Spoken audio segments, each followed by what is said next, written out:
অন্তর্বর্তী সরকারের আইন উপদেষ্টা ডক্টর আসিফ নজরুল বলেছেন, বিচার বিভাগ ব্যবহার করে মানুষকে হয়রানি করার সংস্কৃতি থেকে বের হয়ে আসতে হবে। শেখ হাসিনার ফ্যাসিস্ট সরকারের আমলে বিচার বিভাগ থেকে অনেক অবিচার হয়েছে। বিচার বিভাগ থেকে যেন আর কোনো অবিচার না হয় সেটা নিশ্চিত করতে হবে।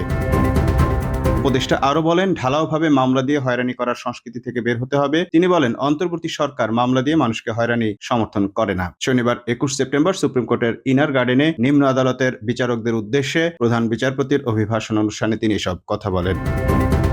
আসিফ নজরুল বলেন, এমন বিচার বিভাগ প্রতিষ্ঠা করতে হবে যেখানে মানুষ ন্যায় বিচার পায়। গায়েবী মামলা দিয়ে মানুষকে হয়রানি এই অন্তর্বর্তী সরকার সমর্থন করে না। ঢালাওভাবে মামলা দিয়ে হয়রানি করার সংস্কৃতি থেকে বের হতে হবে। এক্ষেত্রে বিচারকদের দেখতে হবে অযথা নাগরিকরা যেন হয়রানি না হয়।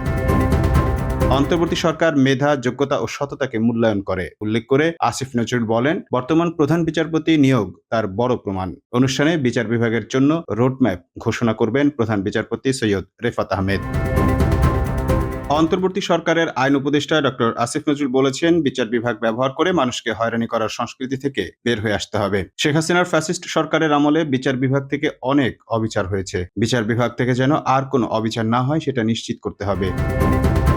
উপদেষ্টা আরো বলেন, ঢালাওভাবে মামলা দিয়ে হয়রানি করার সংস্কৃতি থেকে বের হতে হবে। তিনি বলেন, অন্তর্বর্তী সরকার মামলা দিয়ে মানুষকে হয়রানি সমর্থন করে না। শনিবার ২১ সেপ্টেম্বর সুপ্রিম কোর্টের ইনার গার্ডেনে নিম্ন আদালতের বিচারকদের উদ্দেশ্যে প্রধান বিচারপতির অভিভাষণ অনুষ্ঠানে তিনি এসব কথা বলেন। আসিফ নজরুল বলেন, এমন বিচার বিভাগ প্রতিষ্ঠা করতে হবে যেখানে মানুষ ন্যায় বিচার পায়। গায়েবী মামলা দিয়ে মানুষকে হয়রানি এই অন্তর্বর্তী সরকার সমর্থন করে না। ঢালাওভাবে মামলা দিয়ে হয়রানি করার সংস্কৃতি থেকে বের হতে হবে। এক্ষেত্রে বিচারকদের দেখতে হবে অযথা নাগরিকরা যেন হয়রানি না হয়।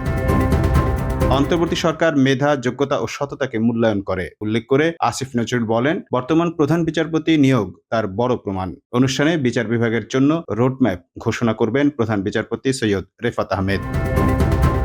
আমন মাহফুজ, টাইম নিউজ ডেস্ক।